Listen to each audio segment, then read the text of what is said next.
तो बच्चों कैसे हैं आप सब। मैं उम्मीद करता हूँ आप सब बहुत अच्छे होंगे, बहुत बढ़िया होंगे। तो मौर्यकालीन का लेक्चर चल रहा था दोस्तों, और मौर्यकालीन में आज हमें गुहा निर्माण, मौर्यकालीन प्रमुख मूर्तियां और इतिहास में अशोक का स्थान और इसका सबसे इंपॉर्टेंट जो है आर्थिक नियंत्रण, ये सारे टॉपिक हमें देखने हैं।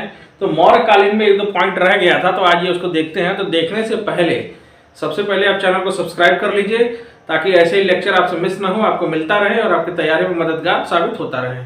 तो चलिए स्टार्ट करते हैं। पिछली बार जो मौर्यकालीन संस्कृति थी, जो मौर्यकालीन में जो संस्कृतियां थी उसमें एक दो पॉइंट रह गया था, तो आइए उसको आज देखते हैं। तो इसमें नेक्स्ट जो है कि अशोक ने सांची के स्तूप का निर्माण करवाया था। अशोक ने मध्य प्रदेश में सांची का जो स्तूप का निर्माण करवाया था, और मैगस्थनीज ने कहा कि पाटलिपुत्र स्थित, ठीक है ना, पाटलिपुत्र स्थित मौर्य राजप्रसाद, ठीक है ना, उतना ही भव्य था जितना ईरान की राजधानी में बना राजप्रसाद, ठीक है ना। यानी पाटलिपुत्र के शहर, पाटलिपुत्र की तुलना ईरान के एक शहर से करता है, और दोनों की जो बनावट थी वो लगभग सेम थी, ठीक है ना। चलिए अब नेक्स्ट पॉइंट देखते हैं, गुहा निर्माण, ठीक है ना। पत्थरों को काट काट के जो गुफाएं वगैरह जो बनाया गया था मौर्यकालीन में, अशोक ने जो बनवाया था, इसके बारे में देखते हैं कि मौर्य शिल्पियों ने बौद्ध भिक्षुओं के निवास के लिए चट्टानों को काटकर गुफाएं बनाने की, ठीक है ना, चट्टानों को काटकर गुफाओं बनाने की परंपरा की क्या की शुरुआत की, ठीक है ना। किसके लिए? बौद्ध भिक्षुओं के लिए, जो कि अशोक बौद्ध धर्म को मानता था। तो गुफाओं को काट कर उनका निवास स्थान बनाने की परंपरा की शुरुआत करता है। और इसका सबसे पुराना उदाहरण कहाँ मिलता है हमें? मिलता है बराबर की गुफाओं में, ठीक है ना। बराबर की गुफाओं में जो कहाँ है, जो गया से कितने किलोमीटर की दूरी पे है? 30 किलोमीटर की दूरी पर है। जो गया, बिहार के गया से 30 किलोमीटर की दूरी पर पड़ता है। चलिए अब अगला देखते हैं, नेक्स्ट पॉइंट कि अशोक ने आजीवकों के रहने के लिए, यानी इसने बौद्ध धर्म के लिए ही नहीं, आजीवकों के लिए रहने के लिए भी कर्ण चौपड़, सुदामा गुहा, ठीक है ना, उसके बाद विश्व झोपड़ी नामक गुफाओं का निर्माण कहाँ कराता है? बराबर की पहाड़ियों में ही।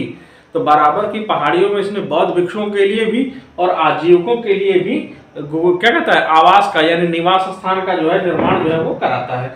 चलिए अब अगला पॉइंट हम देखते हैं कि मौर्यकालीन प्रमुख मूर्तियां, यानी मौर्यकालीन में कौन कौन सी प्रमुख मूर्तियां मिली हुई हैं, इसके बारे में हमें देखते हैं।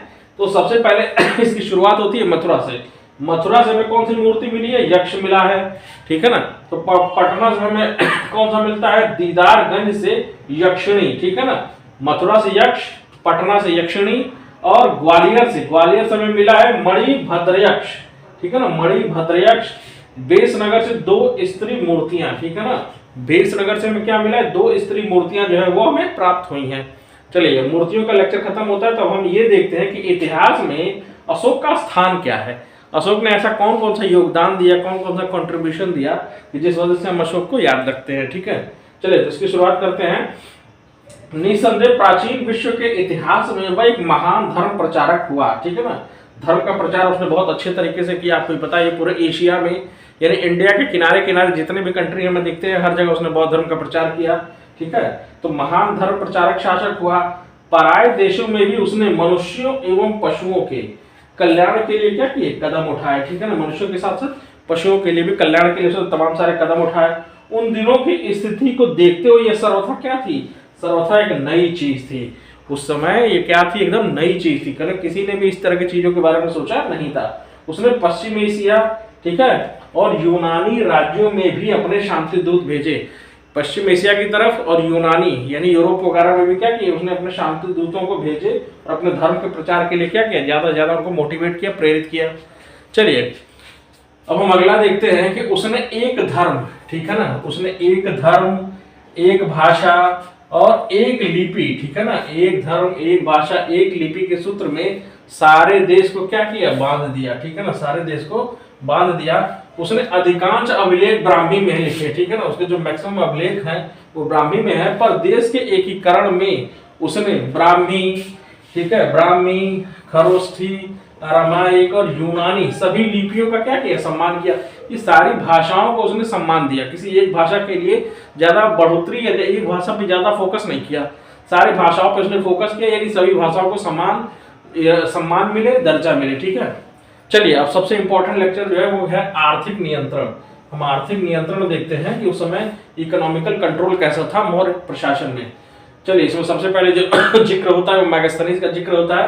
तो मेगास्थनीज के अनुसार मिस्र की ही भांति मौर्य राज्य में अधिकारी जमीन को मापता, ठीक है ना। मिस्र की भांति मौर्य राज्य में जो अधिकारी था वो जमीनों को मापता, उन नहरों का निरीक्षण करता था जिनसे होकर पानी छोटी नहर में पहुंचता था, ठीक है ना। उन नहरों की जांच पड़ताल वगैरह भी करता था, जिससे मेन जो वाटर सोर्स था वहां से निकल के छोटी नहर में पानी जो है वो पहुंचता था। चलिए, मेगास्थनी का जिक्र हो जाए तो उसके बाद कौटिल्य का जिक्र होगा। कौटिल्य के अर्थशास्त्र के अनुसार राज्य में कितने अधिकारी थे, कितने अध्यक्ष थे? टोटल 27 थे, ठीक है ना। 27 अध्यक्ष थे, नियुक्त थे, और उनका कार्य क्या था? मुख्य रूप से आर्थिक गतिविधियों का नियमन करना, ठीक है ना।